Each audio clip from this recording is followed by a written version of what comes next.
Hi, today video is about my personal experience facing the MCO, and RMCO phases. I will try to answer it based on the concept of psychology. The first question is, during MCO, we are urged to stay at home. Our hectic life started to change oppositely. How do you feel about that? So how do I feel about that is, at first it was all fun and games. I get to sleep whenever I want, do the things that I couldn't do before, such as watching dramas, a lot of dramas, listen to music and sing it out aloud in my room all alone, and cook whatever I want to eat, and I get to see my family. Actually, the first few months before the MCO, my mom had been admitted to hospitals due to chronic diabetes. But at that time, I couldn't go back to my hometown as I am having my mid-sem exam. So I had to wait for a few weeks until the mid-semester break began. So I have two emotions. The first one is happiness and sadness. Happy because I get to see my family and get to see my mom, which I was so worried about. And sad because my mom was going to amputate her leg because the doctors can do anything about it. And I feel sad because she is also sad. And then the next phase, which is the MCO and RMCO, I started to feel tired and bored because when my mom was going to amputate her leg, she couldn't do or walk anymore. So I had to do all the house chores and keeping the house clean all the time. I had to cook for my family to eat. I feel tired. I had a post-conventional moral development, which is proposed by Lawrence Weber, when I had a conflict to myself. Why am I, a young girl and a student, need to do all this when my friends out there are doing their studies, doing their doing whatever they want, they are relaxing and having fun with my family while mine are not.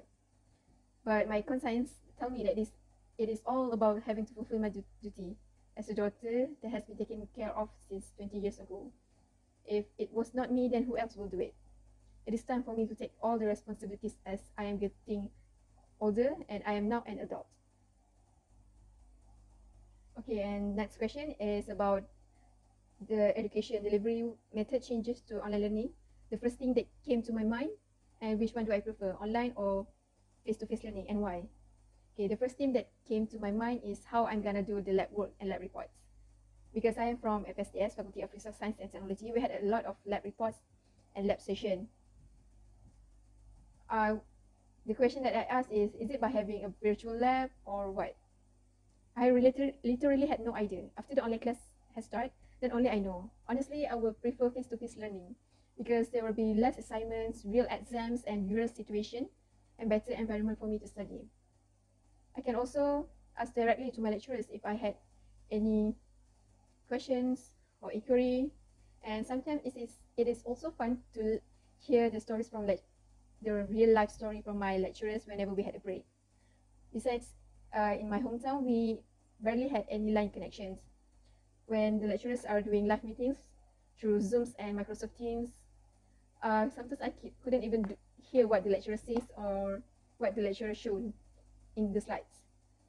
And then when I had to do my assignments, I had to find information online. I even can do that properly because the page kept loading and I couldn't find the information.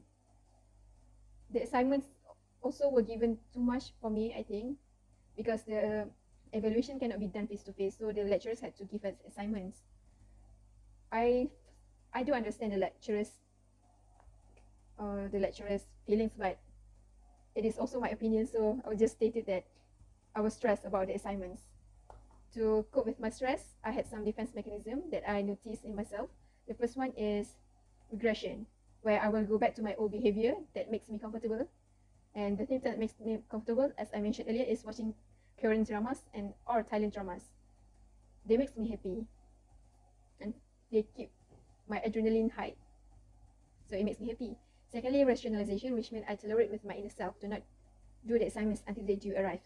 I keep telling myself that it is okay to procrastinate, and if I don't do it, I will go crazy because yes, assignment is stressful. The third question asks about my opinion during and after pandemic period about social life. In my opinion, my social life has been changing during pandemic period. I stay at home all the times, and even when I go out, I go to hospitals to take care of my mom. I realized that I don't like to talk to people that much. All my life before this, I have been talkative and trying my best to please people. But now I realize that I am comfortable by my own and love to keep my circle small. I don't want to make an observer bias whenever I meet new people and judge them. I just want to mind my own business and happy by myself. I had a lot of informal social groups that makes me happy, and I feel enough with it. After the pandemic, I went out with my friends and we had a stay over for about 3 days. It was very, very fun and it keeps me happy. All the stress go away. I also had a formal group which is my coursemate in zoology. We talk and discuss our assignments, and we also do the revision together because after the pandemic period, we will have an final exam. So we will discuss everything in our group WhatsApp, the zoology group WhatsApp. To me, it was fine. Even we did not meet face to face, the technology nowadays can connect us wherever we are. So yeah, it was fun. My social life during pandemic period is not getting good, I guess. And after, it makes me realize that I just want to keep my circle small and be friends with my friends that I have been already friends with. With that, thank you.